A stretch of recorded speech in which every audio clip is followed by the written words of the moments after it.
करने वाले हैं वो करने वाले हैं ग्रीन रेवोल्यूशन, बेसिकली है हरित क्रांति। भारत के अंदर कैसे हरित क्रांति आई और दुनिया के अंदर कैसे हरित क्रांति आई और उसकी आवश्यकता क्या थी। पहली चीज थी कि भारत आजाद जो हुआ था 1947 के अंदर आजाद हुआ था, और उसके बाद से जो पॉपुलेशन है वो लगातार हमारी बढ़नी शुरू हुई। और यहाँ पर क्योंकि भारत एक एग्रीकल्चर प्रधान यानी कि कृषि प्रधान देश है, तो जरूरत था कि भारत के एग्रीकल्चर को इंक्रीज किया जाए। उसके लिए जरूरी था कि भारत के अंदर कोई ऐसी पॉलिसी लाई जा सके, ऐसे प्रोग्राम लाया जा सके जिससे कि यहाँ की प्रोडक्टिविटी को बढ़ाया जा सके। हमारी अगर दुनिया की हम बात करते हैं तो आपके नॉर्मन बोरलो वो व्यक्ति थे जो दुनिया के अंदर हरित क्रांति को लेके आए। अगर हम लोअर लेवल की बात करते हैं तो पेपर के अंदर जनरली इन दोनों का नाम आता है, या HYV सीड से रिलेटेड क्वेश्चन आता है। अगर हम डिटेल की बात करें तो आपके यूपीएससी के सिलेबस के अंदर जनरली हरित क्रांति को डिफाइन करने के लिए क्या या उसका प्रभाव आज भी कृषि पर किस तरीके से हो रहा है, या कृषि से संबंधित जब भी आपका कोई क्वेश्चन आता है मेंस के अंदर, तो वहां पर हम हरित क्रांति को लिखते हैं, मेंशन करते ही करते हैं, ग्रीन रेवोल्यूशन को मेंशन करते हैं। अगर हम बात करते हैं तो हरित क्रांति आपकी दो फेजेस में आई थी, एक 1960 से 70 चलेगा और एक 70 ऑनवर्ड चलेगा बेसिकली। अगर हम बात करते हैं तो दुनिया के अंदर हरित क्रांति को लाने का श्रेय था नॉर्मन बोरलो का, और अगर हम बात करते हैं भारत के अंदर तो भारत के अंदर इसको श्रेय जाता है MS स्वामीनाथन का। अब हरित क्रांति बेसिकली था क्या, वो मैंने बता दिया कि कृषि की प्रोडक्टिविटी को बढ़ाने के लिए हरित क्रांति लाई गई थी। नेक्स्ट आएगा कि हरित क्रांति के लिए किन किन चीजों की जरूरत थी। तो पहली चीज अगर मैं बोलूं तो इतने सारे कंपोनेंट है, लेकिन इन सब कंपोनेंट में जो सबसे बड़ा इंपॉर्टेंट कंपोनेंट है वो है ये। भारत के अंदर जब आजादी हुई तो जरूरी था कि भारत के अंदर लैंड रिफॉर्म या भूमि सुधार लाए जा सके।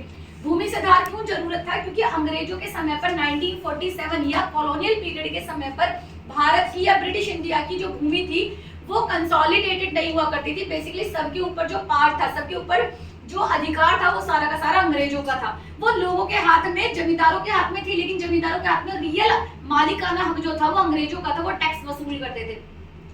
भारत आजाद हुआ और आजाद होने के बाद ये महसूस किया जाने लगा कि जो ट्रांसफर ऑफ पावर की गई उसके तहत जमीन जो कही है वो ब्रिटिशर्स के पास गई है, या जमींदारों से जमीन को वापस ले लिया गया था। इसी जमीन को रीडिस्ट्रीब्यूशन करना था। कोशिश ये की गई कि किसी भी तरीके से एक व्यक्ति के पास एक अनुमानित जमीन से ज्यादा हिस्सा नहीं पहुंचना चाहिए, जिससे कि लैंड का डिस्ट्रीब्यूशन प्रॉपर्ली डिफरेंट प्लेसेस पर हो सके। डिफरेंट जो टीनेंट्स है या छोटे जो फार्मर्स है उनको भी इसका बेनिफिट मिलना चाहिए, इसलिए भारत के अंदर सबसे पहले लैंड रिफॉर्म्स लाया गया। दूसरी चीज जो लाई गई वो जरूरी था कि भारत के अंदर जो छोटे छोटे टुकड़ों में बटा हुआ लैंड है उसको इकट्ठा किया जा सके। और उसको इकट्ठा करने के लिए, क्योंकि जब आप एक बड़े लैंड पर अगर खेती कर रहे हो तो उसका खर्चा जो आता है वो कम आता है, जबकि अगर छोटे छोटे पैचेस पे अगर खेती करो तो उसका जो खर्चा आता है वो ज्यादा आता है। तो इस समय पर बहुत ज्यादा जरूरी था कि हम लैंड को कंसोलिडेटेड कर देते। क्लियर।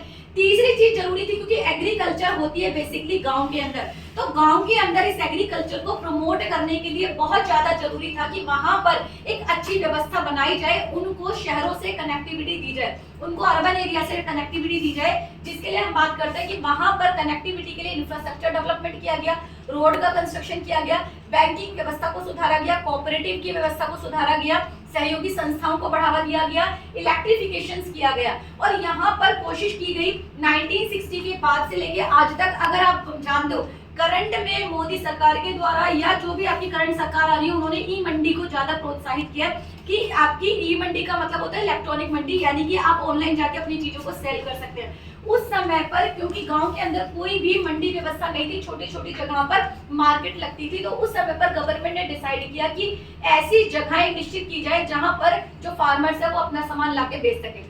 तो ये तो हो गया जो हमारा इंफ्रास्ट्रक्चर तैयार करना था बेसिकली ग्रीन रेवोल्यूशन के लिए, कि जहां पर प्रोडक्टिविटी बढ़ानी है उनको बढ़ाने के लिए कौन कौन से टूल चाहिए।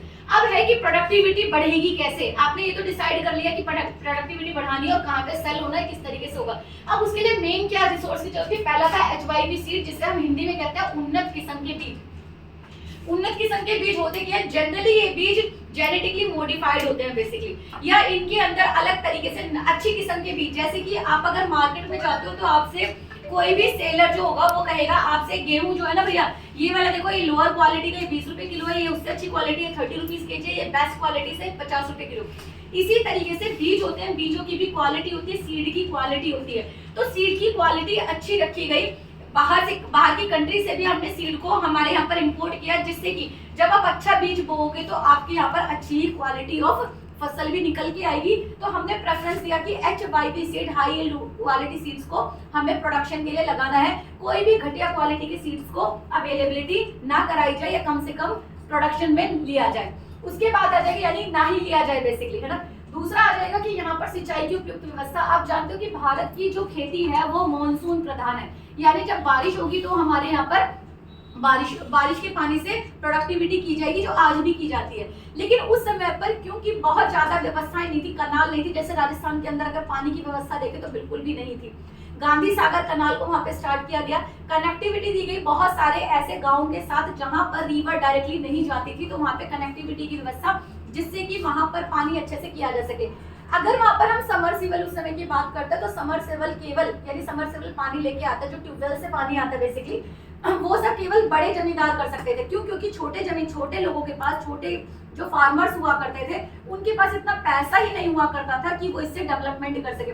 तो इट वाज कंपलसरी कि वो क्या करें, यहाँ पर व्यवस्थाएं करें कि क्रेडिट सिस्टम के आधार पर, इजी लोन के आधार पर ज्यादा से ज्यादा सिंचाई की व्यवस्थाओं को किया जा सके, जिससे कि जो भारत के ज्यादातर किसान है वो अलग अलग मानसून के बिना भी बहुत सारी फसलों की प्रोडक्टिविटी को कर सके। अगर हम नेक्स्ट बात करते हैं तो यहाँ पे यूज हो, जब हम HYV सीड्स लेते हैं, उन्नत किस्म के बीज लेते हैं, तो बेटा उसकी एक वीकनेस होती है कि उस पे इंसेक्ट का या पेस्ट का जो अटैक होता है वो बहुत जल्दी से होता है।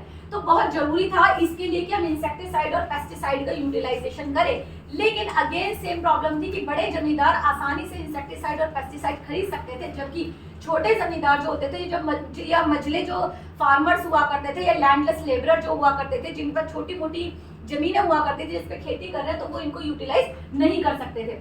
नेक्स्ट आपके ये वाले टॉपिक में ऑलरेडी करा ही चुकी हूँ। अब यहाँ पर आता है कि आखिर जो हरित क्रांति हुई, क्या उससे प्रोडक्शन बढ़ा? जी हाँ, हरित क्रांति से प्रोडक्शन बढ़ा।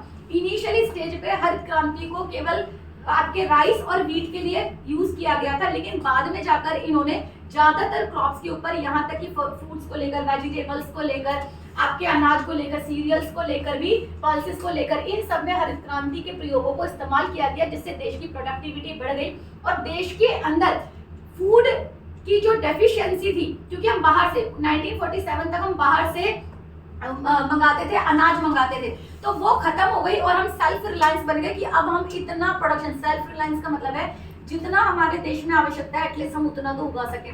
तो यहाँ से हमारी डिपेंडेंसी ग्रीन रेवोल्यूशन की वजह से दूसरे देशों के अनाज के इंपोर्ट पर डिपेंडेंसी हमारी खत्म हो गई और हमने अपने देश के अंदर ही इस चीज को प्रोडक्शन करना, जो फूड था बेसिकली, उसकी डेफिशिएंसी को, उसकी कमी को हमने खत्म कर दिया। अब यहाँ पर आता है इसका प्रोस तो ये हो गया, यानी कि अच्छाई तो ये हो गई कि ग्रीन रेवोल्यूशन आने से प्रोडक्टिविटी बढ़ गई, जो लोग थे उनकी इनकम बढ़ गई, एम्प्लॉयमेंट बढ़ गया बेसिकली ज्यादा से ज्यादा। लेकिन इसका एक नेगेटिव पहलू भी आता है और नेगेटिव पहलू ये आता है कि ग्रीन रेवोल्यूशन को करने के लिए, क्योंकि HYV सीड थी तो ये बहुत ज्यादा कॉस्टली थी, और क्योंकि कॉस्टली थी तो सब लोग इसको ले नहीं सकते थे, तो इसने एक गैप बना दिया गया, जो कि बहुत ज्यादा जो रिच फार्मर्स थे वो इंसेक्टिसाइड, पेस्टिसाइड, सिंचाई के अच्छे नए साधनों को यूटिलाइज कर रहे थे, HYV सीड ज्यादा यूटिलाइज कर रहे थे। तो ये जो बड़े फार्मर्स थे और जो छोटे फार्मर्स थे, उन दोनों के बीच का जो गैप था वो थोड़ा सा बढ़ा दिया था, जिसकी वजह से इसका नेगेटिव इम्पैक्ट जाता है, जिसके लिए बाद में सरकार ने बहुत सारे उपाय भी लिए,